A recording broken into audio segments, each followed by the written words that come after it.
کی تھی یہ جناب احسان اللہ ظہیر صاحب جو ہیں یہ انہوں نے البریلویہ کتاب لکھی. اہل حدیث کے بہت بڑے عالم دین فوت ہو چکے ہیں اور یہ اردو میں اس کا ترجمہ ہوا 1988 کے اندر.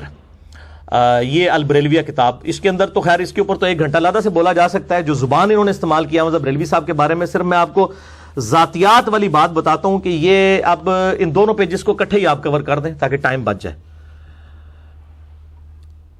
کہ انہوں نے کس طرح ذاتی حملے کی ہیں, یعنی علمی دلائل کو بالائے طاق رکھتے ہوئے بالکل ذاتیات کے اوپر بات کی ہے.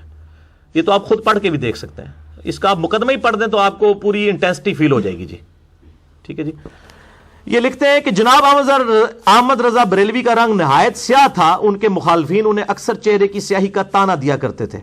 یہ دیکھ لیں, یہ اسی طریقے سے ہے کہ آپ کوئی یعنی حضرت بلال حبشی رضی اللہ تعالیٰ عنہ کے بارے میں یہ لکھنا شروع کر دیں.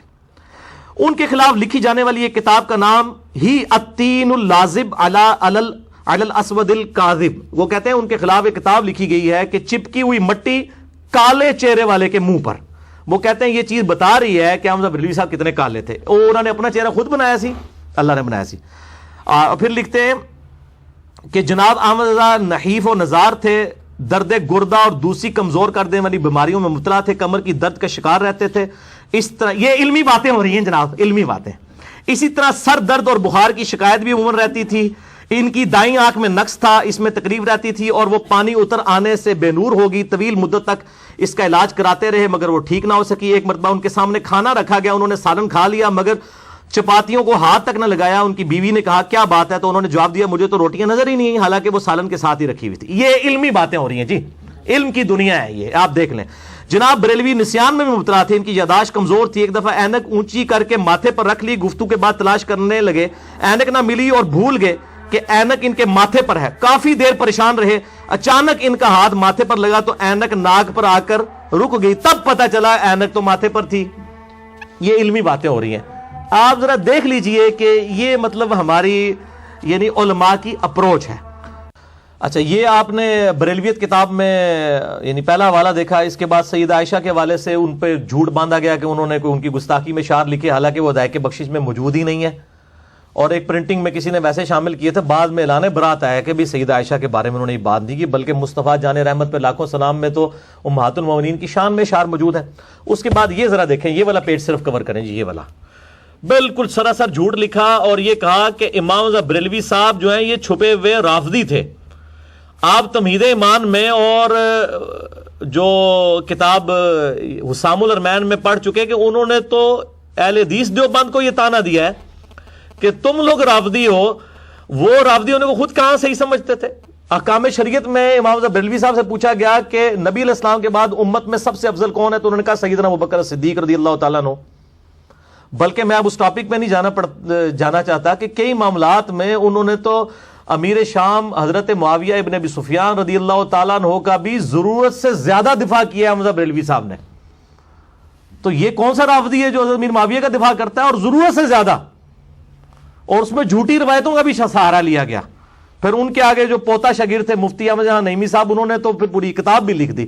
تو جھوٹا الزام ہے. یہ لکھتے ہیں کہ احمد بریلوی صاحب نے مسلمانوں میں شیعہ مذہب سے ماخوذ عقائد کی نشر و اشاعت میں بھرپور کردار ادا کیا. کوئی ظاہری شیعہ اپنے اس مقصد میں اتنا کامیاب نہ ہوا جتنا کامیابی احمد بریلوی صاحب کو ملی. اس سلسلہ میں تقیہ کے لبادے میں حاصل ہوئی. انہوں نے اپنے تشیع پر پردہ ڈالنے کے لیے چند ایسے رسالے بھی تحریر کیے جن میں بظاہر شیعہ مذہب کی مخالفت اور اہل سنت کی تائید پائی جاتی ہے. شیعہ تقیہ کا یہی مفہوم ہے جس کا تقاضا انہوں نے کما حقہ ادا کیا. استغفر اللہ تو بولی. انہوں نے رد الرافضہ جو کتاب لکھی ہے اس میں اہل تشیع کے اوپر کفر کے فتوے لگائے ہوئے ہیں, خلاف نہیں لکھی, کفر کے فتوے لگائے ہوئے ہیں. اتنا وہ غلو کرنے والے تھے شیعہ کے مسئلے میں, اور انہوں نے پکڑے ان کو کھاتے میں ڈال دیا. یعنی اسی وجہ سے تو پھر یہ مناظرے آلتے ہیں نا. شوکت سیالوی صاحب کا 2004 میں مناظرہ ہوا طالب الرحمان شاہ صاحب کے ساتھ. وہ تو ایک حالیہ مناظرہ ہے نا 2009-10 کے اندر جو مفتی حنیف قریشی صاحب کے ساتھ ہوا, اس میں تو جو کچھ ہوا ان کے ساتھ ہوا. اس سے بھی 5-6 سال پہلے 2004 میں شوکت سیالوی صاحب جو سید اسد صاحب کے شاگرد ہیں, انہوں نے طالب الرحمان شاہ صاحب کو بالکل کلین بولڈ کیا مناظرے کے اندر. انہوں نے یہ شعر احمد بریلوی صاحب کے کھاتے میں ڈال دیا اور بریلوی علماء کے کھاتے میں. وہ آپ نے اکثر سنا ہوگا, اور ڈاکٹر اسرار صاحب نے بھی غلطی سے یہ شعر بیان کر دیا. میں نے ان کو کہا کہ آپ نے غلط بیان کیا. وہ کہتے ہیں یار میں نے تو بس وہ اہل حدیثوں سے سن کے بیان کر دیا تھا. یہ جھوٹ لکھا ہے اس کتاب میں. بریلویہ کتاب کی کئی جھوٹوں پر مشتمل ہے. یہ آپ ذرا دیکھیں, ذرا ان کو جھوٹ دکھائیں انہوں نے شعر, یعنی یہ کفریہ شعر احمد بریلوی صاحب اور ان کے فالوورز کی طرف منسوب کیا انہوں نے. اور اس کی وجہ سے شوکت سیالوی صاحب سے طالب الرحمان شاہ صاحب کو مناظرے میں 40 منٹ تک انہوں نے کہا, شاہ صاحب میں مناظرہ چھوڑ دیں گا, تسی یہ شعر ساڑی کتاب تو کاٹ کے دسو, یہ تو کفریہ شعر ہے, ہم تو مانتے ہی نہیں اس کو. وہی جو مستوی عرش تھا خدا ہو کر, اتر پڑا مدینے میں مصطفیٰ ہو کر, ولیعوذ باللہ تعالی. یہ اکثر اہل حدیث کوٹ کر رہے ہوتے ہیں, توصیف راشدی صاحب بھی, باقی علماء بھی. یہ شعر کسی کتاب کے اندر موجود ہی نہیں ہے احمد بریلوی صاحب کی, نہ ان کے کسی اتھینٹک عالم دین کی. پھر تذکرۃ الغوثیہ سے اشعار پیش کیے. انہوں نے کہا کہ احمد بریلوی صاحب تو فتاوی رضویہ میں لکھ گئے ہیں کہ تذکرۃ الغوثیہ کتاب شرک کا پلندہ ہے, اس کی خرید و فروخت حرام ہے, اسے گھر میں رکھنا حرام ہے, اور آپ اس کتاب کی کفریات احمد بریلوی صاحب کے کھاتے میں ڈال رہے ہیں. لیکن جب بندہ مطلب ایک اتر آئے مخالفت میں تو اس کا کوئی علاج نہیں ہے. اور یہ نہ سمجھیے گا کہ یہ مطلب اب ان سے میں پوچھتا ہوں کہ یہی فتوے کیا امام ابن تیمیہ المتوفیٰ 728 ہجری پہ لگائیں گے, جن کی یہ کتاب اقتداء صراط مستقیم دارالاسلام سے چھپی ہوئی؟ ٹھیک ہے, ان کو بھی بدعتی اور دوستی اور یہ سارا کچھ کہیں گے.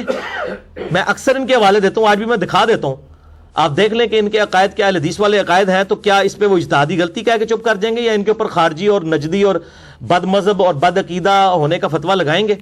یہ دیکھیں انہوں نے میلاد والے چیپٹر کے اندر لکھا, یہ ذرا کور کریں جی ریڈ لائنوں میں, اقتداء صراط مستقیم میں.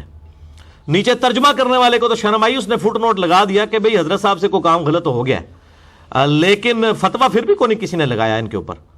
انہوں نے میلاد کے کانٹیکسٹ میں لکھا, یہ جو میلاد منایا جا رہا ہے یہ عیسائیوں سے مسلمانوں نے لیا. عیسائی بھی کرسمس مناتے تھے, مسلمانوں نے وہ میلاد منانا شروع کر دیا. اور اس کے بعد جو انہوں نے جملہ لکھا وہ بہت خطرناک ہے. وہ کہتے ہیں کہ اللہ تعالیٰ اس بدعت پر نہیں, یعنی یہ جو میلاد منانے کی بدعت ہے اس پر تو نہیں, لیکن اس محبت اور اجتہاد پر انہیں ثواب دے گا. یعنی جو میلاد مناتے ہیں نا, چونکہ وہ حضور کی محبت میں منا رہے ہیں صلی اللہ علیہ وآلہ وسلم, لہذا ان کو ثواب ہوگا. تو پھر تو شیعہ بھی جو ماتم کر رہے ہیں وہ بھی اہل بیت کی محبت میں کر رہے ہیں, ان کو بھی ثواب ہوگا. یہ شیخ زبیر صاحب کو جب میں نے بتایا, وہ کہتے ہیں ابن تیمیہ اتنی بڑی غلطی کر ہی نہیں سکتے. میں نے کہا شیخ صاحب آپ دیکھیں تو صحیح, آپ نے تو مضمون لکھا ہے کہ کیا ابن تیمیہ اہل سنت ہے, تو آپ نے کتاب تو پڑھیں.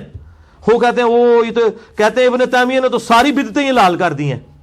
اب نبی علیہ السلام کیا فرماتے ہیں, کل بدعۃ ضلالہ وکل ضلالۃ فی النار, ہر بدعت گمراہی اور گمراہی دوزخ میں لے جانے والی ہے. ایک طرف اس کو بدعت بھی کہہ رہے ہیں میلاد کو, اور کہہ رہے ہیں ثواب بھی ملے گا. تو اب میں نہیں کہتا اس کے اوپر کفر کا فتویٰ لگتا ہے, یعنی کہ یہ خود علماء خود فیصلہ کریں, علماء سے پوچھ کے ہم تو چلتے ہیں. میری شیخ زبیر صاحب کے ساتھ فون کال ریکارڈڈ ہے ابن تیمیہ کے مسئلے کے اوپر ہی, 40 منٹ کی, یوٹیوب پہ آپ دیکھ سکتے ہیں. اس کے بعد یہ احمد بریلوی صاحب کو تو کہہ رہے ہیں نا رافضی, ان کو کیوں نہیں رافضی کہتے جنہوں نے عبداللہ ابن عمر کو بدعتی کہا ہے؟ یہ امام ابن تیمیہ نے اسی اقتداء صراط مستقیم میں, یہ ذرا یہ پہلے یہ والا پیج دکھائیں جی, تاکہ یہ بڑا ہو جائے, کسی نے پرنٹ لینا اس کو نظر آ جائے. یہ والا پیج, یعنی عبداللہ ابن عمر رضی اللہ تعالیٰ عنہ سفر حج میں بخاری میں 10 حدیثیں ہیں کہ جن جن جگہوں پہ آپ صلی اللہ علیہ وآلہ وسلم نے سواری باندھتے تھے, جہاں آپ نے رک اتر کے نماز پڑھی انہی جگہوں پر نماز پڑھتے تھے. بلکہ مسند احمد میں یہاں تک آتا ہے کہ ان جگہوں پر پیشاب بھی کرتے تھے جہاں پہ نبی علیہ السلام نے اپنے سفر حج میں پیشاب کیا تھا, وہ جگہوں کو تلاش کر کے. اس کے اوپر امام ابن تیمیہ نے کہا کہ ہمیں تو نبی علیہ السلام نے فرمایا تھا میرے بعد بڑی بدعتیں پیدا ہوں گی, تم خلفائے راشدین کے ساتھ رہنا اور نئی نئی بدعتوں سے بچنا. اور پھر ساتھ لکھا کہ عبداللہ بن عمر نے کیا ہے, خلفائے راشدین نے نہیں کیا. تو عبداللہ بن عمر کو کیا کہا؟ بدعتی. عبداللہ بن عمر کی مخالفت کر کے بھی یہ اہل سنت کے امام ہی رہے, ان کے اوپر رافضیت کا فتویٰ نہیں لگایا, نہ احسان اللہ ظہیر صاحب نے, نہ کوئی آج کا عالم دین. الٹا دفاع کرتے ہیں. کئی علماء نے تو کہا کہ جی ابن تیمیہ نے صحیح گرفت کیا ہے ابن عمر پہ, ابن عمر کی غلطی ہے. ہاں ویڈیوز ریکارڈڈ موجود ہیں, نعوذ باللہ من ذالک.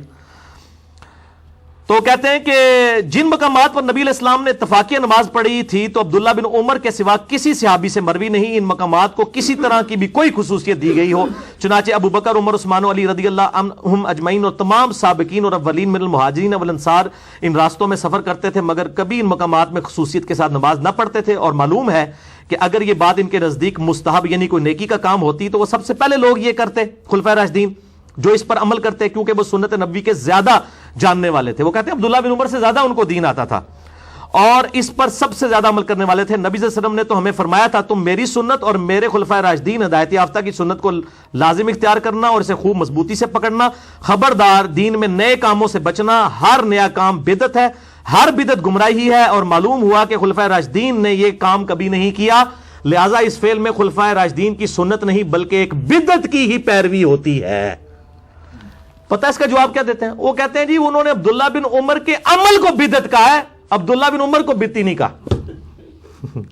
یہ اپنی پبلک نو ضرور دسیو، ٹھیک ہے؟ وہ بھی ویسے پبلک آج کل کو گھاس نہیں کھاتی ہے، سارے روٹی کھاتے ہیں ماشاءاللہ، ان کو سمجھ ہے کہ یہ بات کیا لکھی ہوئی ہے۔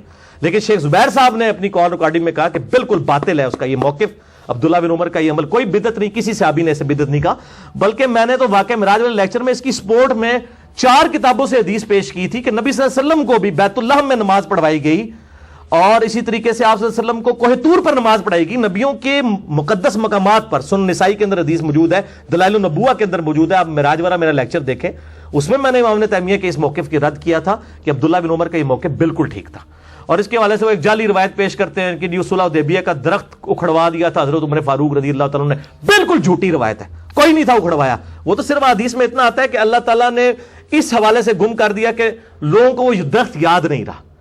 اور وہ کہتے ہیں جی ہم حضرت عمر کے پیچھے عبداللہ بن وہالہ کہ عبداللہ بن عمر کے بارے میں بخاری مسلم میں حدیث ہے رجل صالح، عبداللہ بن عمر نیک مرد ہے۔ ان کی اتنی توہین، ان کو بدعتی کہا۔ اور جن لوگوں نے سیدنا علی رضی اللہ تعالیٰ عنہ پر ممبروں پر لعنت کروائی، جب ہم وہ حدیثیں لوگوں کو بتاتے ہیں تو ہمیں یہ رافضی کہتے ہیں۔ اور جو لوگ نبی علیہ السلام کی سنت سے محبت کرنے والے لوگ ہیں، ان کو جو بدعتی کہہ رہے ہیں ان کو یہ امام اہل سنت کہتے ہیں۔ یا پبلک فیصلہ کرے گی کہ امام اہل سنت کون ہے، عبداللہ بن عمر کو بدعتی کہنے والے یا سیدنا علی کی مخالفت خلیفہ راشدی کے اوپر لعنت کروانے والوں کا علمی محاسبہ حدیث کی روشنی میں کرنے والے احترام کے دائرے کے اندر تھا۔ میرا تو کلپ ریکارڈڈ ہے کہ حضرت معاویہ رضی اللہ تعالیٰ عنہ پر لعنت کرنا حرام ہے، یہ آپ یوٹیوب پہ لکھیں کلپ کھل جائے گا۔ میں تو اس کو رافضیوں کا طریقہ سمجھتا ہوں، میں تو اس کو بدعت سمجھتا ہوں کہ بھئی جو جس چیز کی وجہ سے ہمیں ان سے اختلاف تھا وہی کام کوئی اور کرنا شروع کر دے۔ ہم تو سیدنا علی کے ساتھ ہیں، خلفائے راشدین کے ساتھ ہیں رضی اللہ عنہم اجمعین وعلیہم السلام اجمعین۔ اللہ تعالیٰ سے دعا ہے جو حق بات میں نے کہی اللہ تعالیٰ ہمارے دلوں میں راسخ فرمائے، اگر جذبات میں میرے منہ سے کوئی غلط بات نکل گئی اللہ تعالیٰ ہمارے دلوں سے ہی معاف کر دے، ہمیں کتاب و سنت کی تعلیمات پر عمل کر کے دوسرے بھائیوں تک پہنچانے کی توفیق عطا فرمائے۔ سبحانک اللہم وبحمدک اشہد ان لا الہ الا انت استغفرک واتوب الیک وما علینا الا البلاغ المبین۔ جزاکم اللہ خیرا۔